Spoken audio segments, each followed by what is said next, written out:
Cool. Hey everybody, good morning. Thank you for joining me on Friday to talk about MEV. It's going to be quick primer, and we'll try to get through as much as we can. I know it's lunch coming up, so I'll be outside afterwards for Q&A. Cool. So I'm Omer. I'm the founder of Chaos Labs. A bit about Chaos before we jump into MEV. So Chaos Labs is a cloud platform. What we do is agent and scenario-based simulations for DeFi protocols. There are a couple of use cases for this, the main one being testing the economic robustness of different protocols.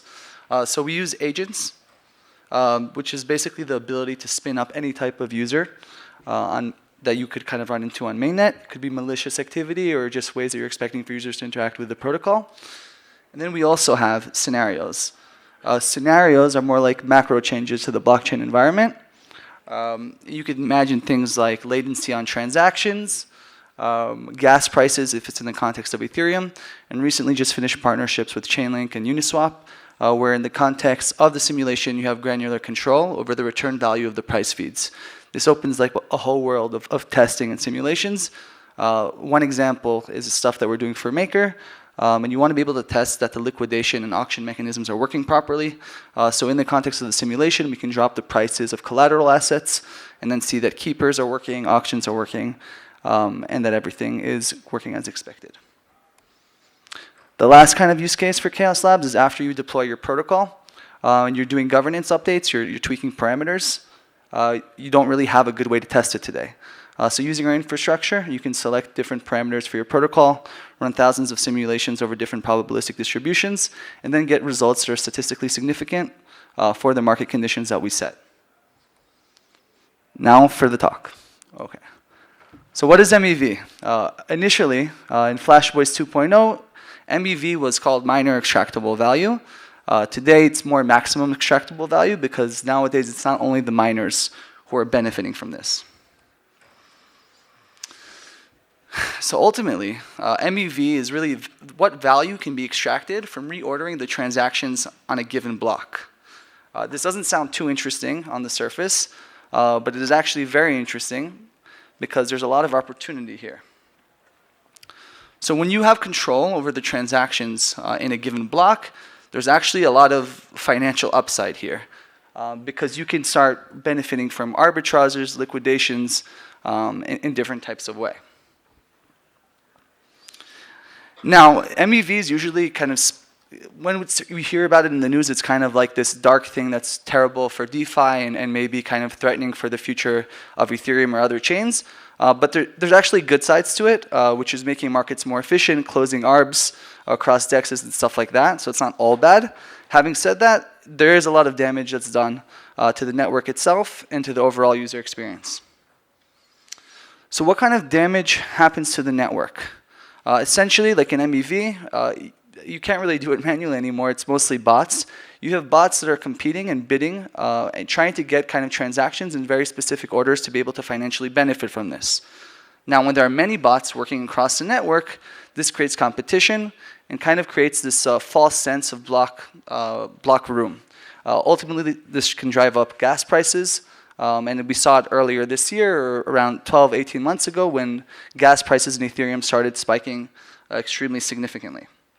The other thing is an end user. So if you're coming to like a Uniswap or any other protocol and trying to execute your trade, you could get sniped by a bot. You pay the gas for the transaction, but it's no longer possible to execute the transaction and it gets reverted. So as an end user, you might have to try several transactions, each one having their own gas fees associated. It's not good UX. So how big is this network congestion that we're talking about? So this graphic is taken from the Flashbots website, where they keep track of MEV extraction over time. And this is the first kind of graphic that you see at the top, is gas prices attributed to actions which are MEV.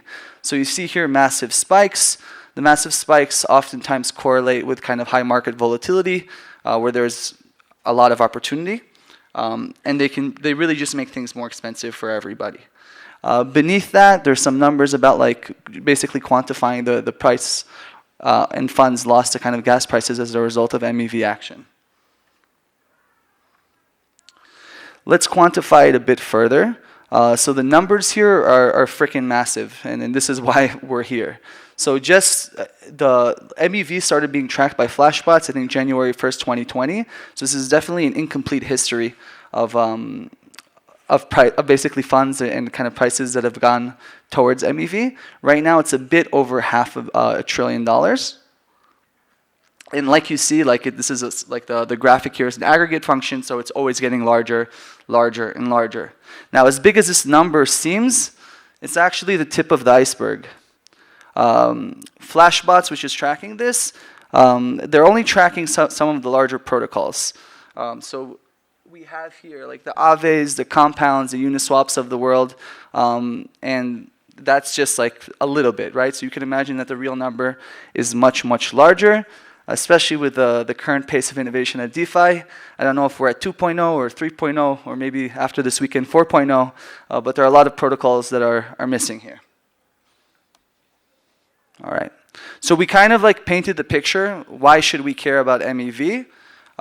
Which is cool. Now let's start to talk a little bit more technically about what MEV actually is under the hood.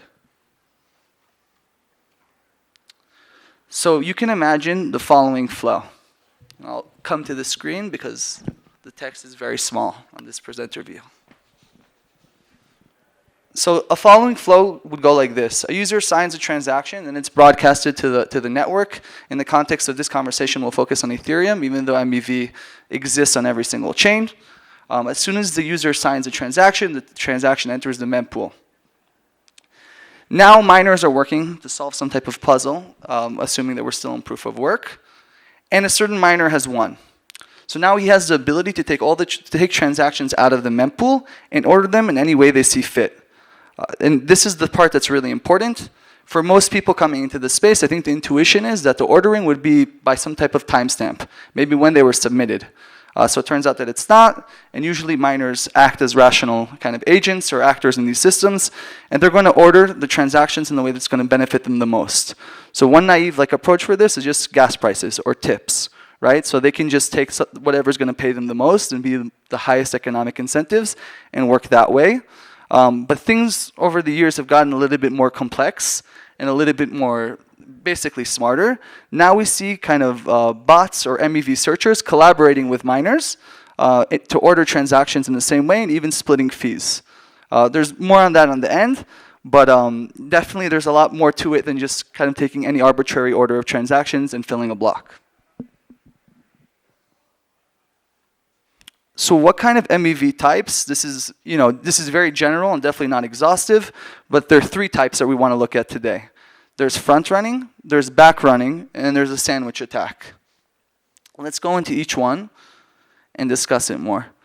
So front running is just simple. You have these MEV searchers, usually bots, that are looking at the mempool, and they're constantly searching for opportunity. Where can they turn a profit? They look at all the transactions there, and when they find something, they execute. So let's just give an example for a little bit of intuition. Say you're trading on some type of DEX on Ethereum, and you place a transaction with some type of slippage fee, for example, that you kind of predefine. Say that on this trade, I'm willing to take a 5% slippage fee, okay? This is like a kind of example that does all of them, because in the end there's a sandwich attack, but the attacker sees how much slippage you're willing to take and starts taking that into consideration, knowing that he can come in before you, kind of play with the liquidity in this pool, and as long as the slippage stays under 5% overall, you're still going to do it.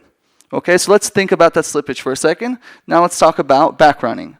So back running is what it sounds like. Front is put my transaction in front of your transaction. Now I'm going to put my transaction in back of your transaction. This one has kind of the ability to be good, mostly when we're talking about the context of ARBs, right? So when you're trading in an AMM, doesn't matter what function the AMM is using, but you make a trade, you're moving the prices in the pool, and you want the prices to be uniform across the market for it to be efficient. So they see an ARB opportunity and they'll take it here right after your trade. They'll look at how much you're moving, the liquidity in the pool, how prices are trading, how prices are changing, and use that as a way to kind of turn profit as well. Now we take both front running and back running, and we get a sandwich attack, which is the nicest because you get everything together in one transaction. So let's go back to kind of the naive example of executing a trade on a DEX. someone sees that you're willing to accept a certain amount of slippage on the trade that you're going to do. Let's say 5%. So they'll go and they can place an order that basically causes slippage of 4.99%. Just do it before you, and then sell it right back to you, okay? So you get here special love, and for them, it's basically a risk-free way of turning profit. They already see your transaction in the mempool, they know how much slippage you're willing to take, and they just make sure that their transactions go before and after you. So we already kind of spoke about the numbers and the scope of how big this is, but now let's kind of take a look what the distribution is. So where are MEV attacks the most prevalent? We've been speaking about trading indexes, so it's no surprise that most of the MEV type of attacks come in the form of DEXs, but they also come in the form of liquidations, mostly on lending protocols. Again, this graphic is not exhaustive because currently what's being tracked by Flashbots is just really the top kind of blue chip DeFi protocols. But this is another graphic that illustrates the distribution of which kind of protocols are basically, they're tracking the most type of MEV action. Now, I think this is like, for anyone here who's like new to MEV and has kind of heard the term but not really sure what it means, I really recommend reading Dan Robinson's post from Paradigm, Ethereum is a Dark Forest. First of all, it's freaking interesting. Like, it sounds like this guy should be like an action or thrill writer. So it's written really well, it's very engaging, but it also gives you an example of some of the stuff that we're talking about. So where does the term dark forest come from? There's a sci-fi book with the same title, and really the term means in this book that you're in a highly adversarial environment where just being detected, someone knowing that you're there, is almost certain death. So that's like a very kind of dark and a kind of morbid analogy, but that's what it feels like when you're trying to kind of execute transactions in an area that has a lot of MEV searchers. All right. So in this blog post, Dan talks about a specific case that they were faced with. Dan is a researcher at Paradigm. Paradigm works closely with Uniswap. One evening, he was just browsing the support channels on Uniswap, and then somebody came to him with a question. He said, hey, by mistake, I sent my Uni LP tokens into the pair contract. Is there any way I can get them out? He started thinking about it a little bit and said, okay, I think there's actually a way to get it out because of how Uni v2 is built. Without going too much into the internal implementation of Uni v2, there's a burn contract, there's a burn function on the interface of every pair contract. Basically, when you query, the person who queries it can take and receive all of the LP tokens. That seems simple in a naive world, but we're in a world of MEV. So Dan understands this. He says, okay, like theoretically calling that function should be enough, but I know that there are a bunch of people who are watching the mempool. The second they see that I'm trying to do this, I get front run. So let's get a bit more creative. All right. So why not, if we go a little bit like one layer beneath this, why not call burn directly? There are many reasons. In this blog post, he specifically cites something that's called generalized front runners. So you can create kind of MEV strategies that are very, very specific, that work through very, very special heuristics. Another opportunity is sort of like a catch-all. We'll create something that's generalized. So imagine a framework where you're looking at every single transaction in the mempool, and you're running sort of a simulation. You want to see what is the end state of all the counts involved, and if there's profit to turn. If there's profit to turn, let me just submit my address. I don't care what protocol it's doing. I don't care what the trade is. I see that I can turn profit here. Let's go. That's what they're worried about in this case. He's calling a burn function on maybe esoteric kind of pair contract. He's not worried that somebody's looking at exactly that pool. He's working that there's generalized bots that are constantly scanning and searching for opportunities. So what is the solution to trying to pull out these LP tokens? So ultimately, these MEV bots, it's just code, right? So if you try something naive like calling the burn function immediately, maybe that's too naive. Another bot will see this.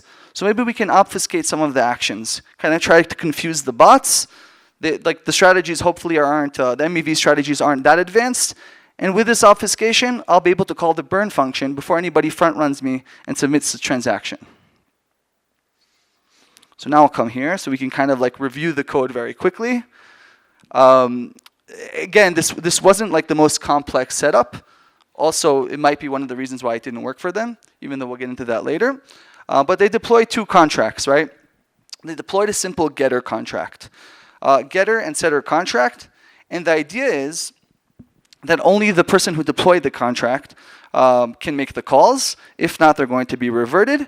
And this is where the obfuscation comes in, right? So they first deploy a getter contract with the deployer's address as only one who's eligible to call the methods on that contract. And then they deploy a setter contract, okay? Now, when the setter contract is called, when the set method is called, it ultimately activates the getter contract. So this is this level of indirection that we're hoping is going to throw off the bots that are searching for opportunities in the TX pool. Lastly, after the contracts are deployed, we'll try to submit the set transaction and the get transaction in the same block. So that was the idea. It sounds kind of complicated. Unfortunately, it didn't work for them. Okay, why didn't it work for them? They tried to submit the transactions through Infura. Infura kind of looked at has a bunch of heuristics for trying to predict kind of the state of the chain, I guess, like after things are submitted. Saw that this wasn't going to work and the transaction wasn't going through. They got a little bit nervous. It was late at night. They tried to submit the transactions manually. Before they could get the LP tokens, this was sniped. The opportunity was lost. We'll go really fast on the last slide. Basically, monsters are real. You hear about this stuff all the time in the news. It's something different when you come to it face to face. There are a lot of bots. You don't hear as much as you should about them, but the strategies are real and they're getting more advanced on a daily basis. A little bit insights. If you're doing stuff that's super sensitive on chain, maybe don't go through an Alchemy or Infura. You might want to have your own node or at least talk to somebody who has your own node to make sure your transactions don't get blocked. And 30 seconds of shilling. If security, all that stuff is important to you, if you're deploying MEV strategies and looking for kind of an environment to test them and play with them, talk to us at Chaos Labs. We offer these real-world environments and cloud environment where you can fork every blockchain and you have a catalog of agents and scenarios and you can play with all these things before you try them on mainnet. I'll be outside and I won't take away more time. Thank you.